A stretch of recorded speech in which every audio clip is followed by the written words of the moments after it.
Bonjour les enfants, comment allez-vous aujourd'hui? J'espère que vous passez du bon temps à la maison. Je suis très contente de vous retrouver pour une nouvelle leçon et notre leçon d'aujourd'hui est une leçon d'orthographe. Alors les enfants, on y va ensemble? Regardez, aujourd'hui on va parler des homophones. C'est quoi les homophones les enfants? Alors regardez. Il n'est pas toujours facile d'écrire correctement certains mots, surtout s'ils se prononcent de la même façon. Par exemple, nous avons A ou A. Vous entendez? Vous entendez le même mot, A, mais ils sont écrits différemment.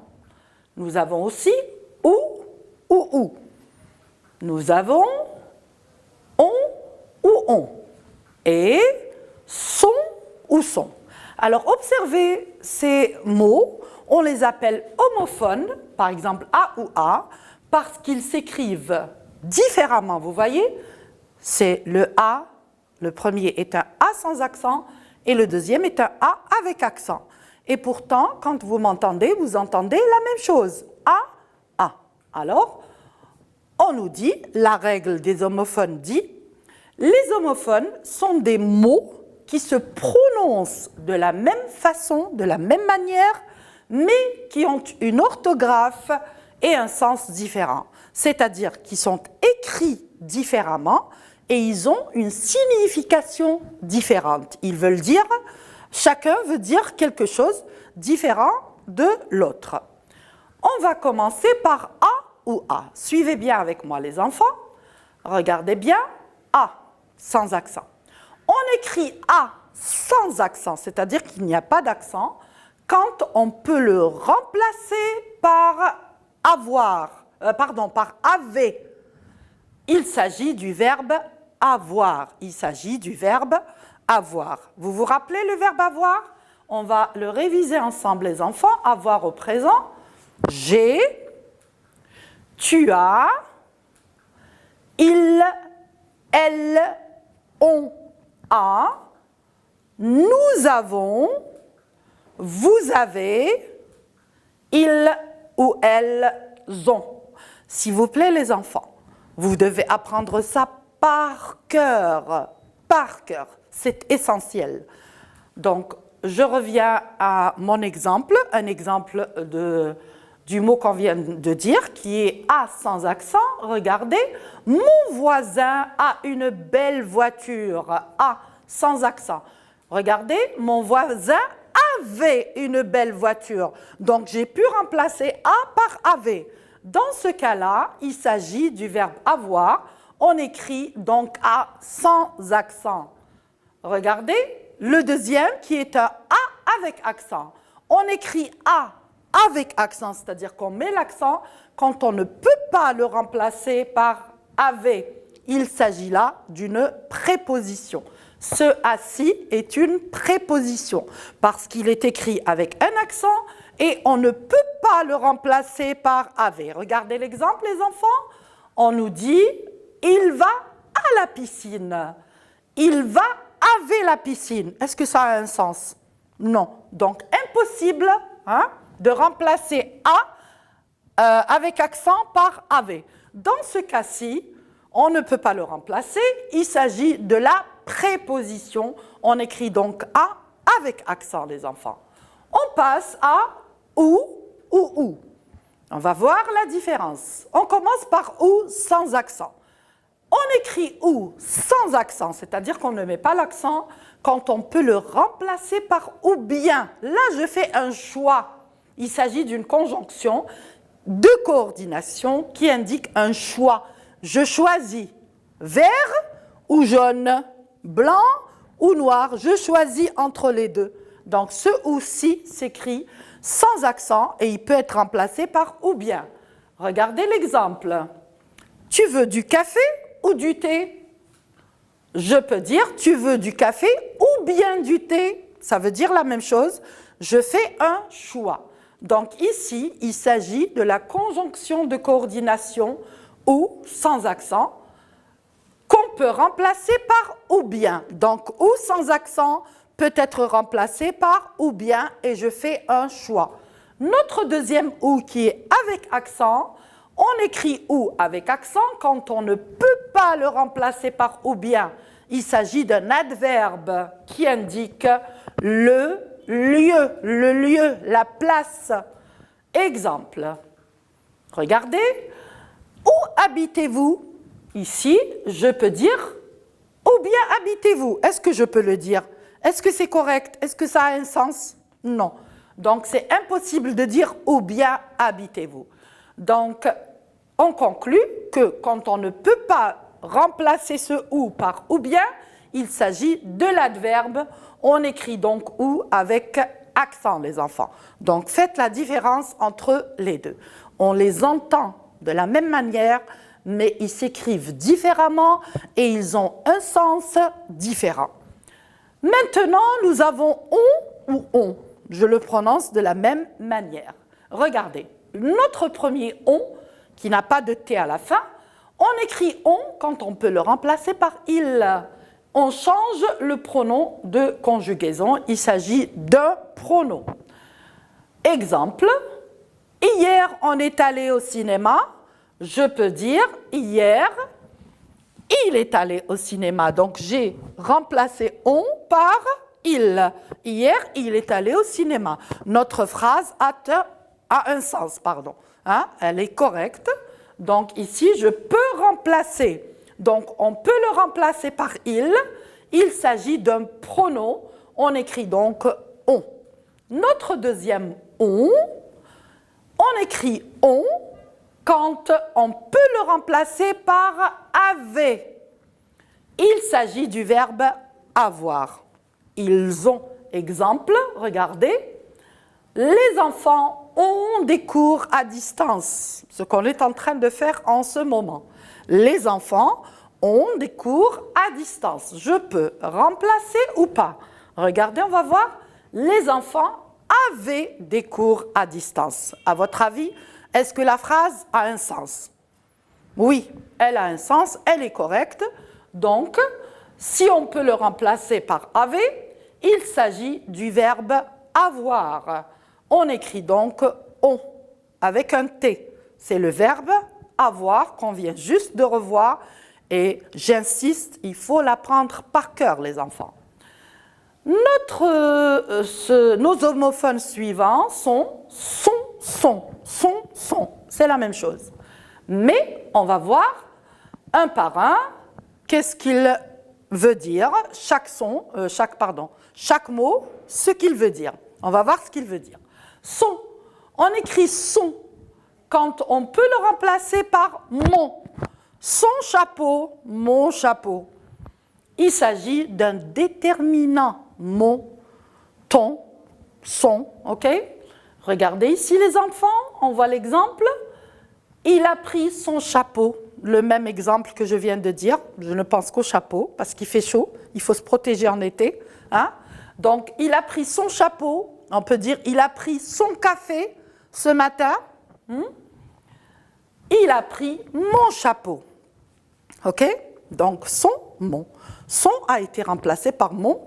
Donc, ici, s'il peut être remplacé par mon, il s'agit d'un déterminant.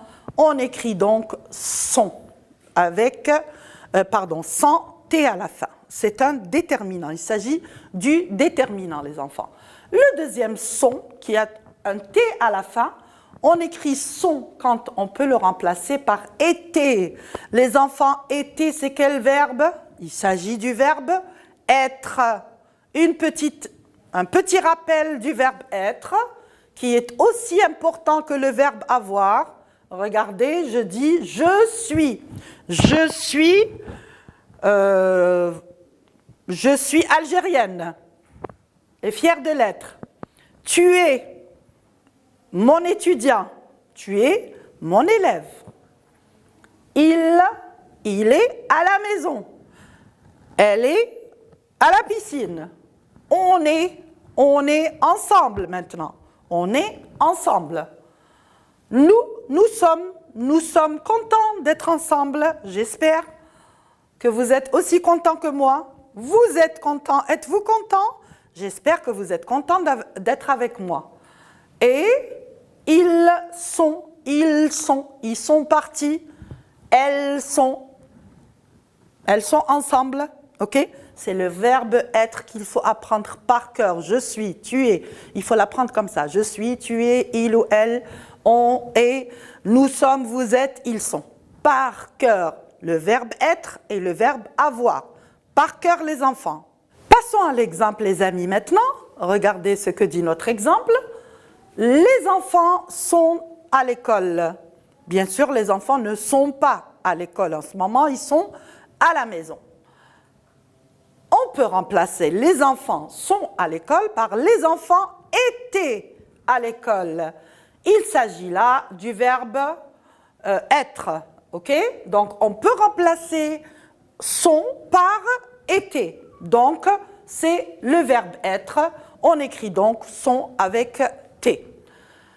Les enfants, j'espère que vous avez compris, je récapitule.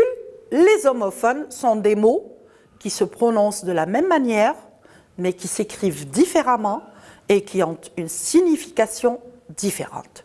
Voilà, on a vu quelques homophones et on va appliquer, on va faire cette activité ensemble où nous allons, regardez, nous avons un petit couffin et nos homophones sont en train d'arriver un par un. Vous voyez? Donc ces homophones qui sont là, on va choisir celui qui convient pour les mettre dans chaque phrase. Allez, on le fait ensemble les enfants? C'est parti. Le premier, elle, une jolie robe. Quel est l'homophone qu'on va choisir ici? Super. Elle a une jolie robe. Super. Deuxième phrase, est partie en voyage. Allez, on choisit, on prend celui qu'il faut. Super. On est parti en voyage. Super. Troisième phrase, les élèves au zoo.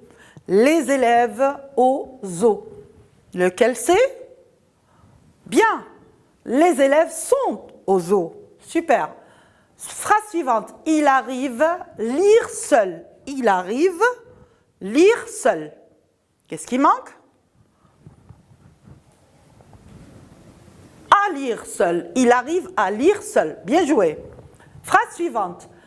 Amine et son frère ici pour un mois. Sont ici pour un mois. Très bien. Donc là, c'est le déterminant et là, c'est le verbe être. Super. Vous voyez, je prononce la même chose. Sont. Je les écris différemment et ils ont un sens différent. Phrase suivante. Très bien. Ils ont soif. Ils ont soif. J'ai soif. Tu as soif. Il a soif. Ils ont soif. C'est le verbe avoir. Super. La dernière phrase. Vas-tu? Qu'est-ce que je cherche ici? Très bien, je cherche l'endroit, le lieu, la place. Donc, c'est quel mot?